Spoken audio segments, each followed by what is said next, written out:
Everybody, thanks for watching. Now, this series on ancient history is really going to get into the biblical transition of, real proven history into the Bible, into what people believe is actual history today. So basically, when you look at the Bible and you read about all the stories, you read about the wars of the Israelites or what have you, you have to understand, as I stated before, this stuff is from proven history. This is why you get the Hebrews and some of the Christians saying, well, black history is in the Bible is all true, it's proven, But you have to understand, just like they plagiarized from Kemet, they took real history, real proven history, and plagiarized it and just, changed it around to fit the Bible. But just like I say to the Hebrews and to the Christians, nobody else wrote about those civilizations. Nobody else wrote about the Hebrews. We should find in different civilizations around the world, what these people did. Other people should have spoke about them and what have you. We don't find that. But we do find that as it pertains to what I'm going to talk about in this video. So, I want to, first of all, thank you guys, of course, for taking the time to purchase or download, the DVD and for supporting, of course. But this is like really important right here. We're going to really get into this series because this is going to really bridge a big gap that you're going to have, a big void, because there's a lot of stuff in history. And as you have seen with Buddhism or what have you, I'm going through history and trying to connect the pieces. You're going to get a huge connection after this first DVD in this series. But you can see where it's a lot of stuff in history that's missing. A lot of pieces, a lot of things don't fit. A lot of things are not clarified, in the Bible when you're reading them. So when you understand how these things fits to actual real proven history, you can see what it's trying to tell you. When I talk about the code, when I'm talking about the code in the book, these are what I'm talking about. Because in these stories that we can go back and look to actual real history, you can see where it fits and what the story is actually trying to tell you and reveal to you about the powers that be, about their agenda, and about what's going on. It's all laid out. It's deep. It's deep. And we're going to go through this and really get into, the Phoenicians and Babylonians and, right around that time what I talked about, what happened to Kemet, because this is where it begins. This is why it seems like everything goes back to Kemet, because this is where it really starts. It's a bunch of history before that, but as far as what we have been seeing from the powers that be, this is where it begins. So when we get into all this stuff, you're going to be able to break it down. You're going to be able to see where stuff fits and how it pertains to the Bible and actual history. So we're going to begin with, Genesis, the garden. So the Garden of Eden story. I always like to go to the garden. As I said, it's a lot of hidden stories, a lot of hidden things wrapped up into those stories. But in this case, you have to ask yourself, what is missing from Genesis? When you think about the Genesis story, you get the creation of heavens and earth and, planets or what have you. But what is missing? And what's missing is the war, the fall of Satan. What exactly happened? Why is that story missing from Genesis? It should be there. It's the reason why we found it in Ezekiel and Isaiah. And it's, so far from the Genesis story. This is supposed to have happened before Adam and Eve, but it should be there. But this also tells you that there's a gap. There's a time gap. There's a lot of time missing. If God created the heavens and the earth and, all of a sudden we get man, we get Adam and Eve, there is some time missing. What's going on? Then all of a sudden, Satan shows up in the garden. There's a lot of time missing. And it's a reason why, they put it that way. So when you get to Ezekiel and you start reading about the story in Ezekiel 28, you start reading from 1 to 13, we'll go to. Well, matter of fact, we'll go from 11 to 13, keep it kind of short. But when you start reading in Ezekiel 13:1, it's talking about, he's talking to Tyre, to the king of Tyre. As a matter of fact, he's talking to the prince. That's another thing you got to understand translations in a lot of the versions. In some translation, it translates into prince in most of them, but in some it translates into king, or what have you. So, just be mindful of that. It don't matter in any case, but just understand. that he could possibly be talking to the king in the beginning, and the king, when they're speaking to Satan. So you'll understand in a second. But it starts out with Ezekiel basically speaking to the prince of Tyre, or Tyrus. Understand, Tyre is Tyrus, same thing. Get into that. And he's talking to him and basically telling him that God is condemning him for basically, claiming to be a god. So he's basically condemning the prince of Tyre, or Tyrus, for claiming to be a god. And then as you go on, you realize that, he's starting to talk to the king of Tyrus. And basically what he's explaining to the king, fits the story of Satan. This is one of the things you got to understand. When you start getting into the story of Satan, it's confusing. It's confusing, and you'll see in a second. So we read here Ezekiel 28:11-13. It says, "Moreover, the word of the Lord came unto me, saying, Son of man, take up lamentations upon the king of Tyrus, and say unto him, Thus saith the Lord God, Thou seatest up the sum, full of wisdom, and perfect in beauty. Thou hast been in Eden, the garden of God." Think about that.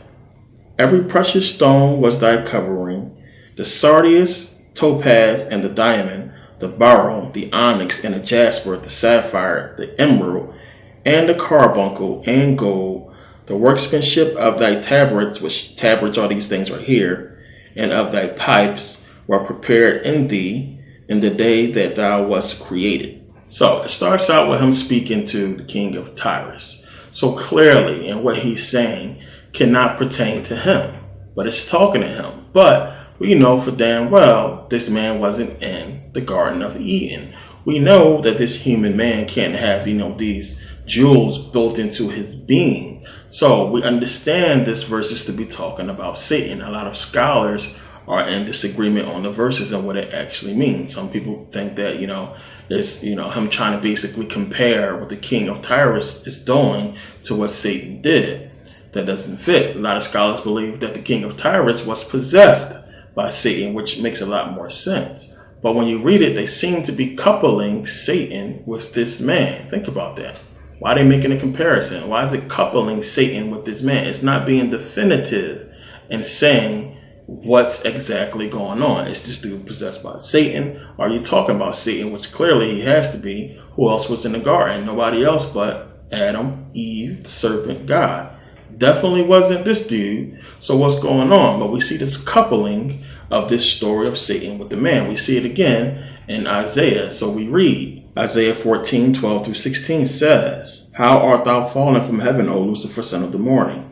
How art thou cut down to the ground, which did weaken the nation? For thou hast said in thy heart, I will ascend into heaven. I will exalt my throne above the stars of God. I will sit also upon the mount of the congregation in the sides of the north. I will ascend above the heights of the clouds. I will be like the Most High. Yet thou shalt be brought down to hell, to the sides of the pit. They that see thee shall narrowly look upon thee, and consider thee, saying, Is this the man that made the earth to tremble, that did shake kingdoms?" Did you pick up on that? It said, "Is this the man that made the earth to tremble?" That basically brought down the kingdoms. Is this the man? See, a lot of people, when they think about Satan, we hear him referred to as, the serpent, the dragon, the beast, Lord of the things that fly, Lord of the air, what have you. A lot of people don't conceive man, because when you say the word man, you think of man, mortal man. So how could this man be Satan? How could Satan be a man? Satan's supposed to be an angel, Lucifer, the light bringer, what have you. So when you look at the verse, it's clearly saying, is this the man? So when scholars look at this, they say, well, it can't be talking about, Satan. Satan's not man. I mean, it's clearly saying the man here. That word is not a misinterpretation in the ancient manuscripts. It says man. So what is it talking about? Again, coupling Lucifer, Satan, with man. What's going on? Why is it making this comparison? And you will have to stop and think. If Satan is not a man, if he is to bring down the nations, the only way he can do it is if he get man to do it. if he possess a man or, influence man to do it. Any way you want to slice it, it has to be a man that's going to actually, bring down the nations. It has to be men. It has to be a man. It can't be him. So you have to really think about that. But again, it's coupling Satan with man. It's giving a comparison of Satan with man. Just like in Ezekiel, you have man and Satan. So think about that. So you look at the Genesis story, we understand about Satan being there.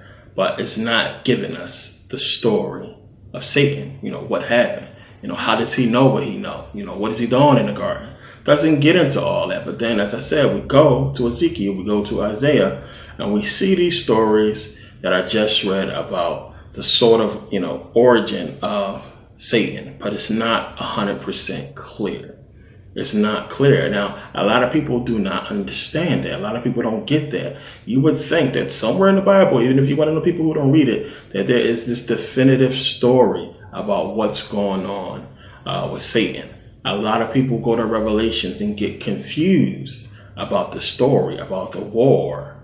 A lot of people get confused about what's going on and don't understand if it's talking about before or after. Is it talking about at the end or about the war in heaven? And when I say the war in heaven, I mean when it first went down, when Lucifer and his angels was cast down. But remember, it says in Jude that his angels was locked away in everlasting chains. So when you get into Revelations and you talk about this war, it really shouldn't be who was Satan supposed to be fighting with when his angels were supposed to be locked away, until judgment.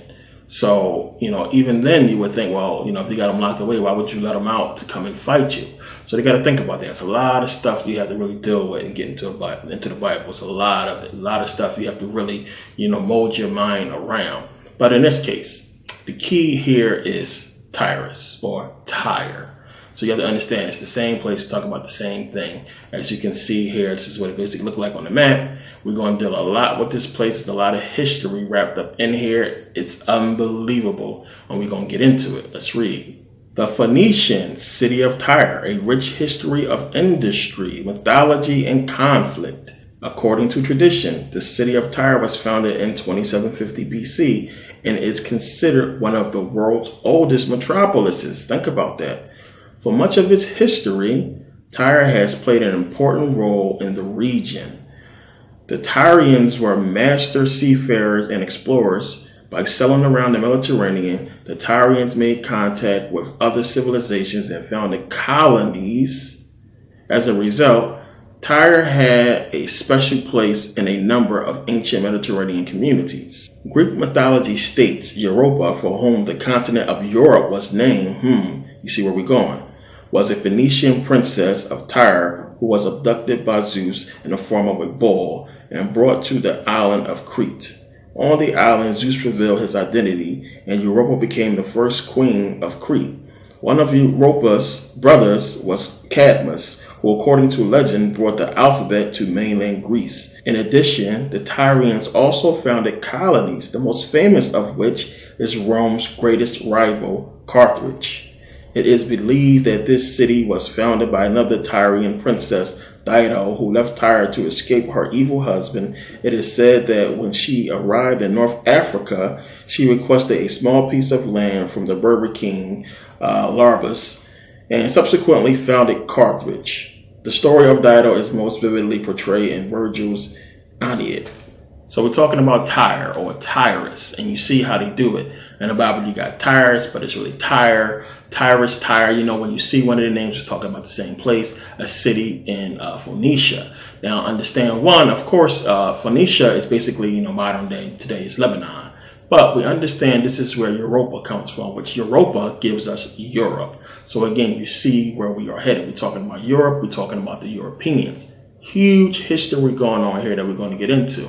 So understand one, of course, this land, didn't belong to the Phoenicians. You got to understand what the Phoenicians is. This was clearly part of Egyptian territory when you understand the Egyptian kingdom. It was part of the Egyptian empire, that land for a long time. Don't let history fool you. We're going to get into this.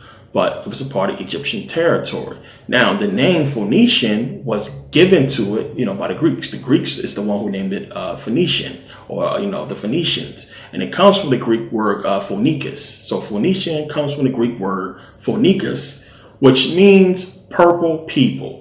Phonikos, purple people. So this is where we get Phoenician. What are the purple people? They call them purple people. One, I know a lot of people are going to say, well, we get so black we can look purple. That's not it. But Phonikos or Phoenician, that purple people thing comes from the morax. The morax is basically a shellfish or like a sea slug kind of sort of. Basically, it emits this purple dye that is very strong. It doesn't just wash off or come off. So a lot of people, wanted to use it because it actually got stronger in the sun, So if you use that purple dye, it actually got stronger. So this is why they call them purple people, because the people who worked in there, getting these shells out in the water, of course, the dye would cover them up and it would be like purple, when they came out. So Phoenician comes from Phonikos, and the Greeks are the one who came up with that name. So now most people, when they think about the Phoenicians, when they think about that land, some people think about the Persians, they think about Arabs, some people think about Europeans being there.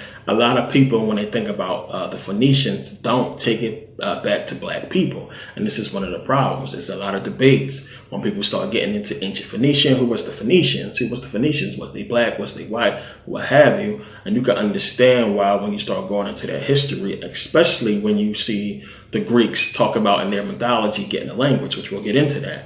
But a lot of people don't, associate it with African people or black people. But the land was clearly Egyptian territory, plain and simple. You go there and you have the Temple of Obelisk and Byblos. Now, when you go to Byblos, you have the Temple of Obelisk, still stand to this day. We're talking dating over, 1000 BCE. And the temple's still there. You can see it's all these obelisks, all these little, statues or what have you there, as well as other Egyptian artifacts and Egyptian sites there. It's one of the tourist attractions when you go there. Now, you start going back over, you can see, not too far away is Tyre, the city of Tyre. Not that far. You keep going over more, and guess what else you run into? You run into Israel. You keep going over, of course, more, and of course, Egypt. All of this was Egyptian territory, of course. They had all this land, all this space. There's going to be a lot of, things that you research and see that's going to try to fit biblical history within there. Whenever you see that, keep reading because you need to know the bullshit, but it's bullshit, plain and simple. But this was Egyptian territory, the stuff that's there, which they won't dare get rid of because they make money off it, as a tourist attraction, is still there to prove who the area belonged to. Now you have to think about something, because you have the Phoenician alphabet, you have Egyptian, and of course they're different. We're going to get into that as well. But you have to realize what the Phoenician territory was, what Tyre was, what that area was. Since it's on that coast, and you have the only other way that you can get in there, if you're Greece or what have you, and you're trying to come there, this is the place where you would have to land, as far as a ship. So if you're going to be doing trade, or anything with people in that area, like Syria, what have you, Lebanon, Israel, you need a closer port, which that port would be the closest port. So what the Egyptians did was they basically left that port open. They left Tyre basically open, that city, and that whole area up to Byblos. All that area was basically like an open seaport where you had so many different countries coming in there trading. They was trading, they had a lot of merchants there. There was a lot of marketplaces. They, had goods that was bringing into other countries. This is what everybody talks about. It's well known. Tyre is well known. A lot of people talk about it. A lot of historians talk about it. But everybody know it as the people who was living there was like, fishermen and real seafaring people who traveled out, who knew everybody. So it's even in the Bible. So when you read in Acts 21:3, it says, now when we had discovered Cyprus, which we know Cyprus is right there, we left it on the left hand and sailed into Syria. Now, I don't know how the map was back then, but you can't sail into Syria, easily today, and landed in Tyre, for there the ship was to unload her burden. In other verses, it says unload her cargo. So they just, King James Version, kept it old school. But it says to unload her cargo, of course. Now, as I said, you're going to read a lot of stuff. You're going to start reading stuff about the Philistines and the Hebrew Israelites, some kind of war and all this kind of drama going on. It's bullshit. All of this is there to give validity to the Bible, plain and simple. We understand what happened in history. This was Egyptian land. What happened? We know who conquered that area was the Persians. So when you look at this little relief here, what it say down here, it says 500 BCE, or the 5th century BCE, excuse me. Of course, we know in the 5th century, this is around the time when, the Persians took that land. So you see clearly, one, when you just look at recorded history, it all matches up. That's just one of the things we're going to go through in this video. And you're going to see recorded history matching up with the Bible, debunking the Bible. As I said, there's no way you can read the book. And if you read the book and you know history, game. Plain and simple. This is why they have to hide history, why they have to distort it. But that area clearly, belonged to the Egyptians. And of course, because, Phoenicia was the actual place, you find a lot of artifacts around that area from the Phoenicians. You go into Spain, you find from the Phoenician period in Spain, artifacts in Spain. But of course, the Phoenician period was the Egyptian period because they were Egyptians. But you find artifacts pertaining to the Phoenicians throughout the area, the so-called Middle East. And we can find this stuff. This is how we know these people were real. They actually existed because this was a trading port and so many people was coming in and out and buying goods, Egyptian stuff as well. And we can find this stuff. This stuff exists. This is how we know. This is how when you do research in history, if we ain't finding it pertaining to the Hebrews, it's not, they didn't exist. It's not real. So when we look, we know the history. We know that, again, the Persians came in, conquered that Egyptian land, which Tyre was a part of the Egyptian territory. They came and they took it. Then we know that the Greeks came and took it from the Persians. So now what I talked about in the video on YouTube about the Hebrew Israelites, when I talked about, the Bible, as far as the Bible using its stories, the Bible they're trying to basically justify the genocide and slavery of African people. This is what the Bible was talking about. We talked about that in those videos because the Bible was giving you all these stories about the conquest of these lands. And a lot of people don't realize, even though they hide them, with different names, that these lands are pertaining to African people. The Hittites and the Perizzites and the Jebusites and all that stuff like that. It's talking about African land that they took and said that God, allowed them to take it. This is what it's pertaining to. So you got to understand the story.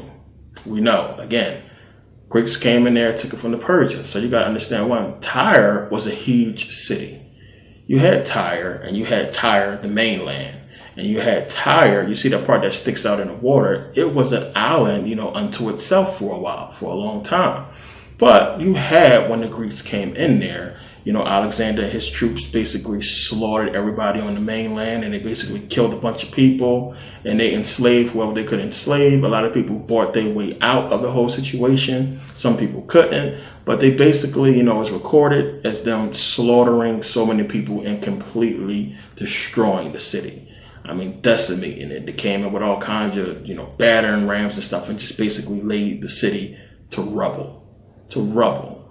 Then the people who, fled to the island. So you had the Phoenician people and the people who was there basically jump in their ships and go out to the island. A lot of people kept going.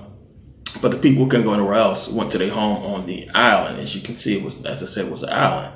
So, for the next 7 months, Alexander and his troops went on killing and destroying, killing people, enslaving people, and destroying the city. But what they did was they used the rubble from the city to basically build a causeway from the mainland of Tyre to the island of Tyre. And in 7 months, they had that causeway built. And in 7 months, they went to that island and completely massacred about 30,000 people there. And the same situation occurred where some people bought their way out, some people couldn't, the rest got enslaved or got killed. So he finally did end up taking that island and killing a bunch of people. So you can see now how it looks. The causeway is there, but it wasn't there before. And it is attributed to Alexander. This is something that everybody knows. The Romans have a monument there to this day, pertaining to Alexander. This is history, people. This is recorded history. And it doesn't fit with the Bible. So it's funny how, when we look at their book, this is how they try to hide, away from it and say that, of course they're not going to say they wrote the book. But this is how we can look at actual recorded history and see it doesn't fit with what the Bible's saying. But we can read the Bible and get the clues and see that this is where they stole their stories from and put them in the Bible. But real history says something different. So again, when we go to Ezekiel, and understand, take note that this stuff is all in Ezekiel. When we talked about before about Satan and all that stuff in Ezekiel as well. So we read in Ezekiel 26, 3 through 6, it says, "Therefore thus saith the Lord God, Behold, I am against thee, O Tyrus," which Tyrus is Tyre, "and will cause many nations to come up against thee, as the sea causeth his waves to come up. And they shall destroy the walls of Tyrus and break down her towers. I will also scrape her dust from her and make her like the top of a rock. It should be a place for the spreading of nets in the midst of the sea, for I have spoken it, saith the Lord God. And it shall become a spoil of the nations, and her daughters which are in the field shall be slain by the sword, and they shall know that I am the Lord." So we know it's all bullshit. But this is how you prove that the Greeks are the ones who created the Bible. This is how you prove it. One, who else would know about this history? Now, I just told you about the story about how Tyre was laid siege by Alexander. But then you read in the Bible, in Ezekiel, them talking about, God, the Lord, basically sending nations against Tyre. Now, we know there was nations that basically came up against Tyre. I won't say many nations, it was basically two, the Persians and the Greeks. So, we know they came in, but who sent them? Was this God, from the Bible destroying Tyre, or is it what we just read? And we know, you could basically say, yeah, it's God, because they are God, plain and simple. All they done is talking about what they did. So we know that these people basically proclaim themselves as God. That's what's hidden in the book. They are the people who they are talking about when it's talking about the Lord and God. Like I said, it's no coincidence that we have the Lord in the Bible, and that's what English people call each other, lords. So no coincidence. These people know who they are, and they put themselves in the position as God in the Bible, and it's easy to break through that. So, it's crazy. The Greeks and the Romans been calling each other gods, proclaiming themselves to be gods for hundreds of years. So when a black man say he God, he tripping. Oh, that nigga tripping, talk about something, he God. The Greeks and freaking Romans been saying they're gods, big statues and monuments to themselves, to the Caesars or what have you. As soon as we say it, we tripping. And these people stole everything they know from us. So understand, again, the whole metaphor of God goes back to them. And what they're doing is them proclaiming, exactly what they did. It's all bullshit. It's all bogus. But this is how we can go in and see who wrote what. So on the one hand, you have the Bible giving us the story of Tyre, but then you have actual recorded history talk about something completely different. So it's going to get even more deeper. We're going to decipher this thing real quick using the Bible and actual history. And it's easy. Because the thing is, one, a lot of people read this stuff and get confused. But as I said, when you know the Bible and you know real recorded history, it's easy to break down, as I'm doing right here. But again, let's go to Ezekiel again. Ezekiel 26:7 says, "For thus saith the Lord God, Behold, I will bring upon Tyrus Nebuchadnezzar, king of Babylon, a king of kings from the north, with horses and with chariots and with horsemen and companies and much people." There is no proof of a Nebuchadnezzar coming into Tyre and basically laying siege to the place. There's no proof. We're going to bust it up in a second to prove the point. So understand, one, when I talked about before, when you hear about the Philistines and Hebrew Israelites, what have you, in Tyre, it's all bullshit. They're trying to create this faulty timeline again to try to make it an inconsistency in the rulership of Kemet. Because if they can do that in the rulership of Kemet and the Egyptian territory, then they can interject, they people in history. Because remember, they got to fit themselves in history somehow, some way. They got to try to fit themselves in there. By them saying, well, the Egyptians didn't always rule this land, but they did. because we know we can prove it. But they'll admit that the Egyptians did rule Phoenicia, but they say, well, it was off and on, off and on. But the Egyptians, being the cool people that they is, basically said, all right, we own this territory. We basically teaching y'all anyway. Let's just use this land, because the Egyptians was basically neutral because they work with everybody. Let's use this land so nobody won't feel cheated, and let these people come in and use this land as a port. Again, Dr. Ben, Dr. Clark and them talked about how much good the Egyptians did for everybody. Even when people go and look at the artifacts and the history of that land, they see it pertain to many people, but everybody it goes back to the Egyptians. So when they find a lot of the artifacts from, the Phoenician times, it goes back to many different countries, different people, because the Egyptians let so many people win there. So, all the Greeks had to do was take real history and distort it. Stuff that you can go back and kind of say, maybe it's possible, cast out, conceal it, distort it, so they can kind of interject, history in there. And this is exactly what they did. So it's saying that God sent Nebuchadnezzar there to basically destroy the city. Now, bullshit. Prove it. Prove that Nebuchadnezzar came there and destroyed it. Can't prove that, especially when we have already recorded history, proven history of Alexander destroying the place. So again, Bible says one thing, proven history says something else. Nobody can prove that he came in there. It's not possible. So the thing is this, and again, this is how you bust open history, bust open the Bible by understanding history. Again, the only Nebuchadnezzar, because there's a bunch of them, the only Nebuchadnezzar that could have been close to the time that this happened with the destruction of Tyrus, either one, the only Nebuchadnezzar that could have been there during that time was Nebuchadnezzar II. But he died in the 6th century BCE, which is long before the destruction of Tyre. So that's the only Nebuchadnezzar that can be even close to that time in actual history. So we know, no, it wasn't Nebuchadnezzar. So again, this is how you catch the Bible. Now, this is important. And the way that we prove this is, one, to go back to the Bible, to Ezekiel. Ezekiel 26:14. Remember, it says, and I will make thee like the top of a rock. Thou shalt be a place to spread nets upon. Thou shalt be built no more. This is the so-called prophecy of Ezekiel. Thou shalt be built no more. For I, the Lord, have spoken it, saith the Lord God.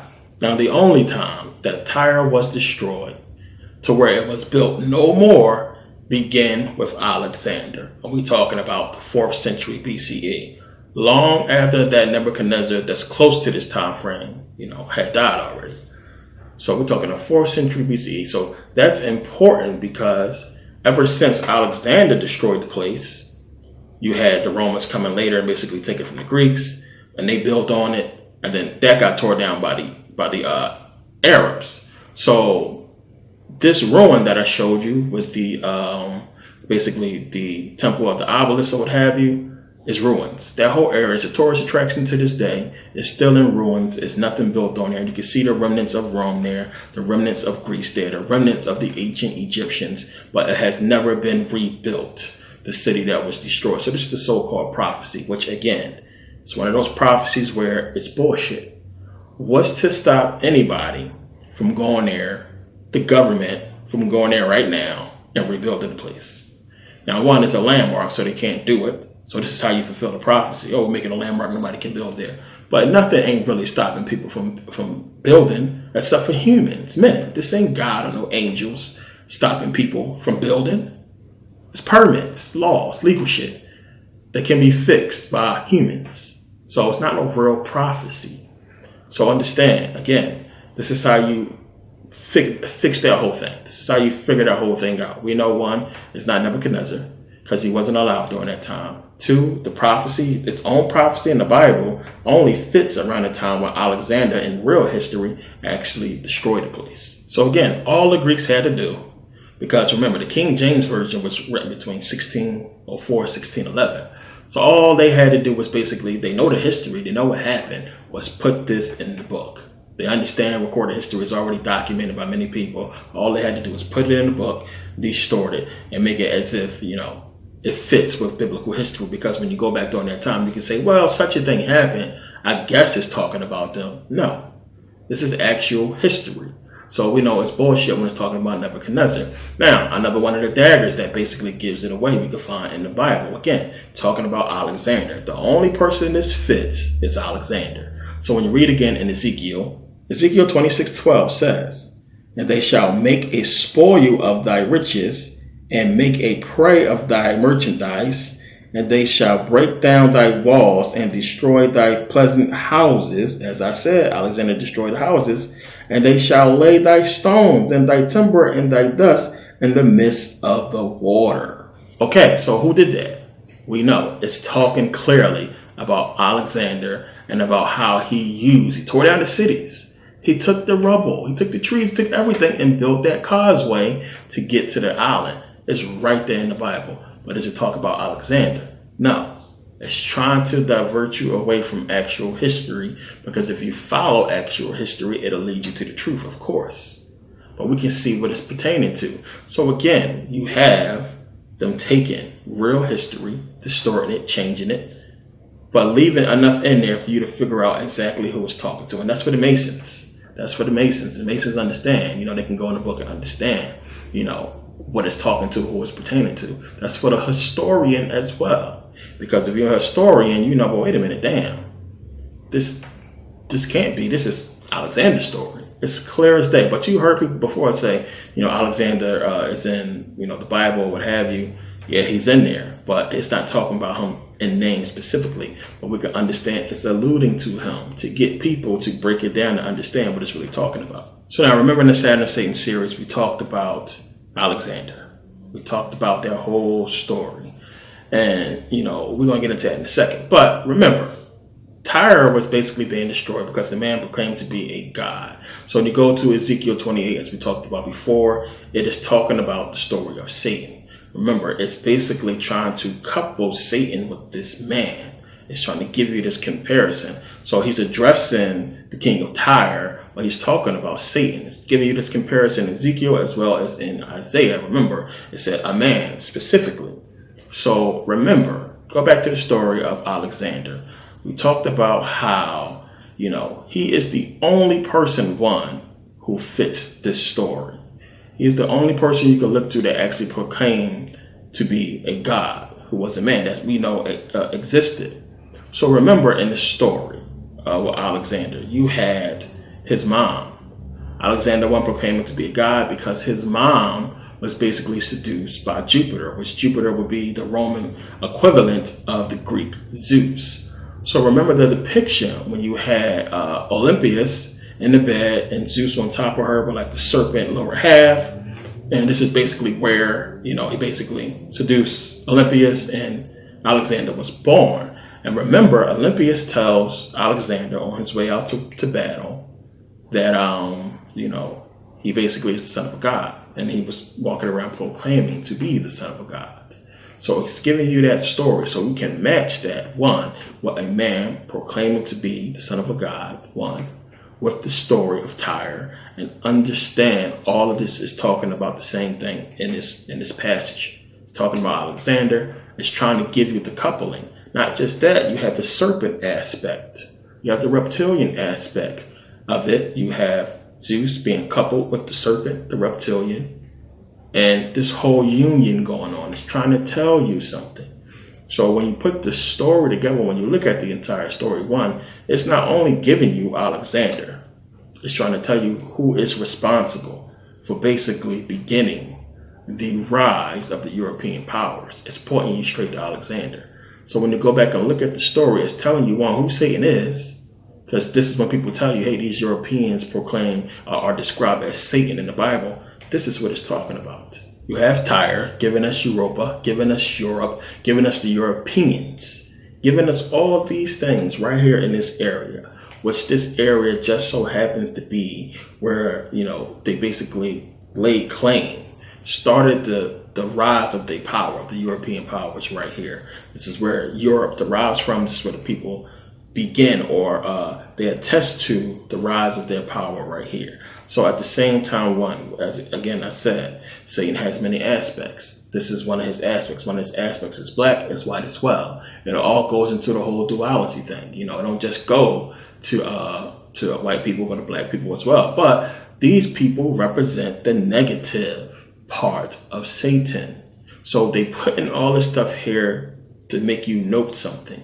So again, Dr. Ben, John Henry Clark, they talked about Alexander the Greek all the time. Alexander the Greek. And that's something that always stuck with me. Remember, I said before, when I first went to Kemet, when I was in the military, when I came back, I was lost. Now, the woman did tell me in the Cairo Museum, first time I went there, that I should know about Dr. Ben.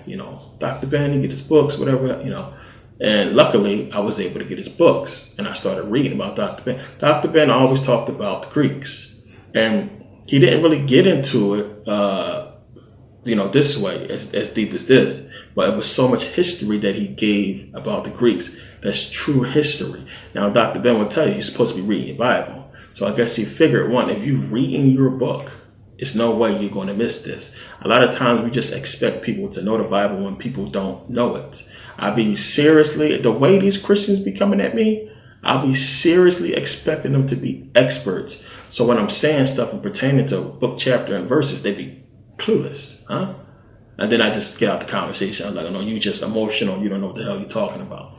But Dr. Ben and Dr. Clark stayed on Alexander the Greek for a long time to try to get people to trace him, because there's so much history that pursues this man.